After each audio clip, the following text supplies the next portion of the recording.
The Golden Crab, Part 4.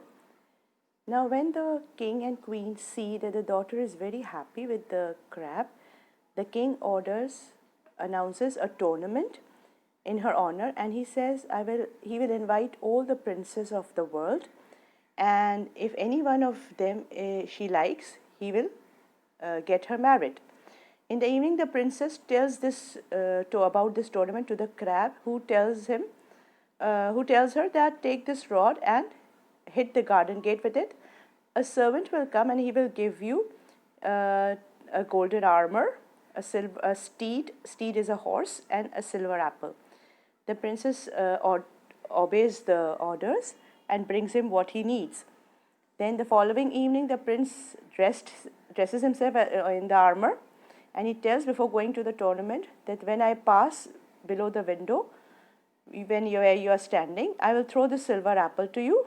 You take it, but don't tell anyone who I am. He warns his wife about it and goes away. The princess, when she was standing by the window to look at the tournament, this crab, dressed as a prince in armor, he rides by and throws the silver apple. She catches it and goes in the room. The father is very much surprised of the princess, the king, that she is not interested in any of the other prince. The crab then gave his wife.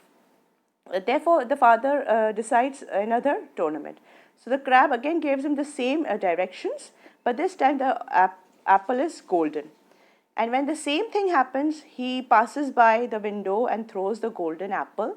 The princess catches it and she goes back inside the room. The queen mother, she is very angry. She throws a lot of commotion. She makes a lot of commotion, and she shouts at the princess that doesn't even that handsome prince you like, don't even that prince attract you? So the princess gets very frightened, and she says, she in her fright and scare, she tells her mother the secret that he is the crab, he is my husband. Now the mother is very angry with her daughter. She says, why didn't you tell me, your own mother? She runs in the room of the princess, and there is the shell, golden crab's shell, and she picks it up and throws it in the fire, so the prince cannot change into a crab anymore. When the princess finds out about this, she cries so much. Bitterly means very, very much. But it was of no use. Crying was of no use because she did not get her husband back. The prince could not come back to the princess. Now the story ends here.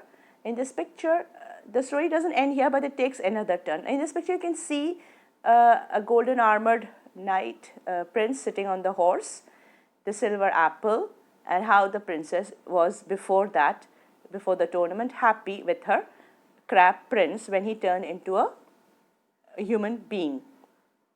The story takes another turn. Now we leave the princess alone and we come to the other characters in the story. In another part of the city, there was an old man. He goes to the stream because he has a very dry piece of bread with him. He wants to dip it in the stream so that it becomes soft and he could eat it. But before he could do that, a dog comes near him and he snatches the bread away from his hand. The old man runs after the dog, and the dog is faster than him. He goes inside a door. He pushes a door and goes inside it, and the man also follows him. But he is unable to overtake the dog. The dog goes somewhere inside, but the old man finds himself going down a staircase. There was a staircase which was going down. So he goes down those staircases and he finds himself in a very large, very smartly, very nicely decorated hall of a palace. And he finds a big table set for 12 people inside. When he was observing all this, he heard a great noise and he hid himself behind a great picture so that he might see what would happen, because he's afraid that who might come. And he was trembling with fear, shaking with fear. Then at last he had some courage and he came out from behind the picture to see who it was. He saw 12 big, magnificent eagles flying in from some part. At this sight, he became more afraid.